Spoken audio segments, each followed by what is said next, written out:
Hi, so I'm here to film the do's and don'ts of the relaxer process, or at least my relaxer process.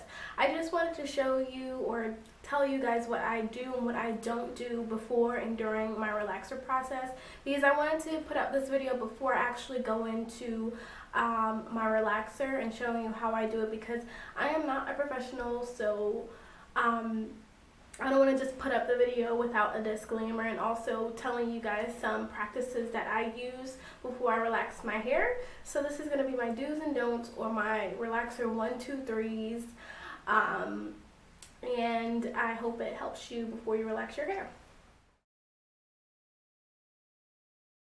So before you relax your hair, what you want to do about 3 to 5 days before you relax your hair, you want to clarify your hair. You want to get rid of all of the buildup that is on your scalp so that your relaxer takes evenly and that it takes really well to your hair, especially if you're going to be relaxing bone straight. Even if you're relaxing or texlaxing your hair, so if you're not going to be relaxing bone straight, so you're leaving texture in your hair, hence the word texlaxing. If you're going to be doing that, still clarify your hair. Still want to clarify your scalp so that the relaxer will take evenly onto your hair, and you don't want to have all that buildup and then add chemicals on top of it. It's really not good to do that. So clarify your hair about 3 to 5 days, or sometimes even a week before you relax your hair. The next thing that you want to do before you relax your hair is you want to choose your relaxer, and you want to choose wisely.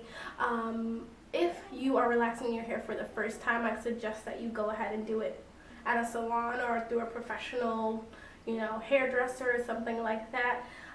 If you're going to be doing it at home, I really suggest you do your research, whether you want to do a lie or no lie relaxer. Just really know what you want and what kind of results you want. Read reviews and then pick your relaxer. If you already use the same relaxer and you use it for years, good for you. Just stick with the same relaxer. Or if you're changing relaxers, make sure you do a strand test. So the next thing that you want to do before you go ahead, before your relax day, when I say a week before, so when you clarify your hair, you want to do a protein treatment for your hair. So you want to strengthen up your hair, because a relaxer will break down the protein in your hair. That's what it does, so that your hair can get straight.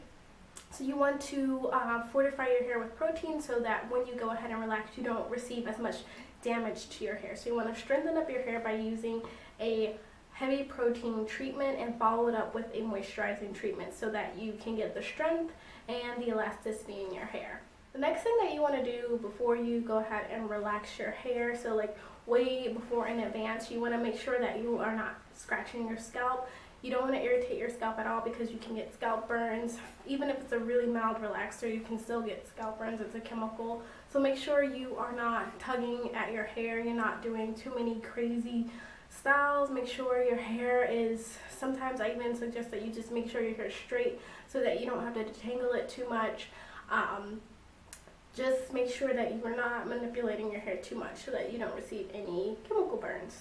Also, before you go ahead and relax, you want to make sure that you're not relaxing your hair to correct any damage. So you really want to know why you're relaxing your hair. If you are just due for a relaxer, say you have a lot of new growth and you want to do that, that's fine.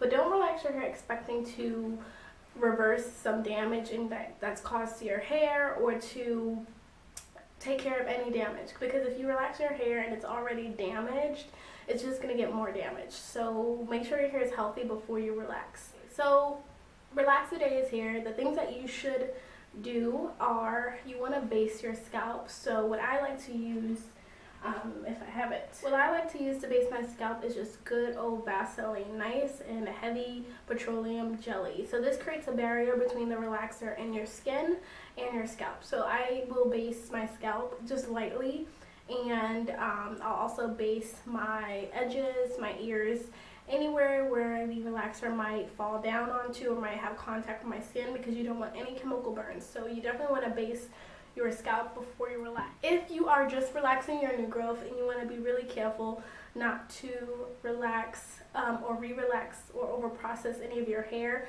either from making a mistake when you're putting your relaxer on, or from chemical runoff when you're washing it out, what you can do is take either your petroleum jelly or conditioner, or even like coconut oil, some sort of heavy oil, and coat your hair.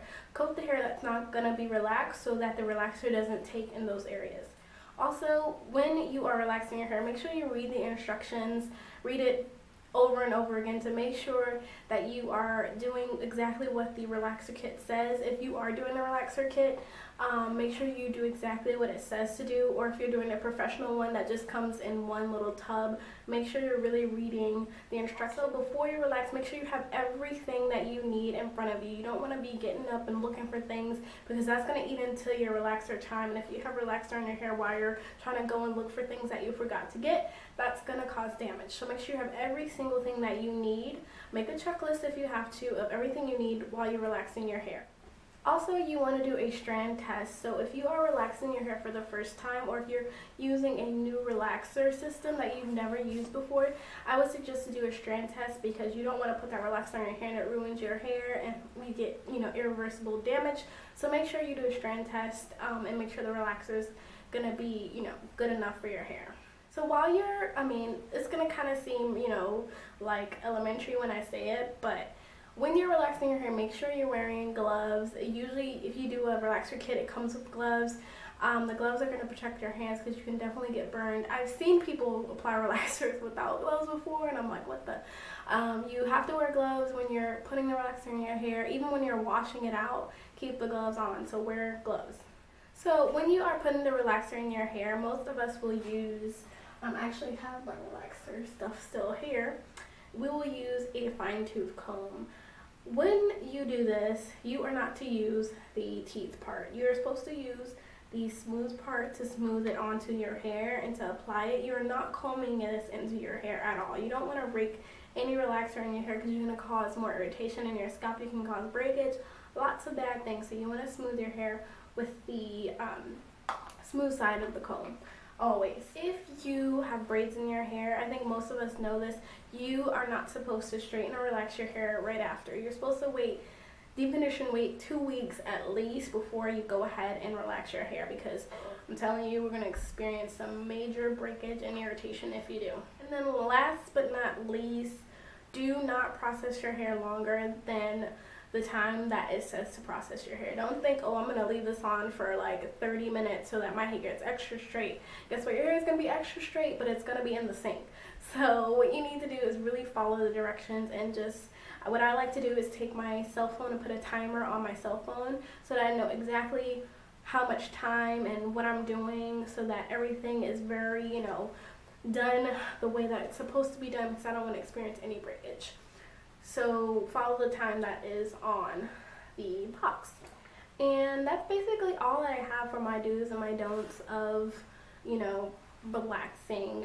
You just really want to avoid over processing your hair. So make sure that you can see your new growth versus your processed hair. Make sure someone else is doing it. Make sure they know where your new growth is and where your processed hair is, because if you over process your hair, you're going to get breakage and not going to be good. Make sure that when you are rinsing out your hair, you're not getting chemical runoff on your hair. So you want to coat your hair with an oil, just so that you're not re-relaxing any of your hair. Especially if you're not very careful when you're relaxing, just make sure you just take that added step to coat your hair. I've been self-relaxing my hair for so long that I don't do it, but you should definitely do it. Don't skip that step. And just make sure you're protecting your hair and really strengthening your hair before you relax. I think that's all I have for my relaxer do's and don'ts, or my relaxer 1, 2, 3s. I hope you guys watch this video before you watch my relaxer video. And yeah, thank you guys for watching. And if you have any questions, leave them down below. I'm so more than happy to answer them. Bye.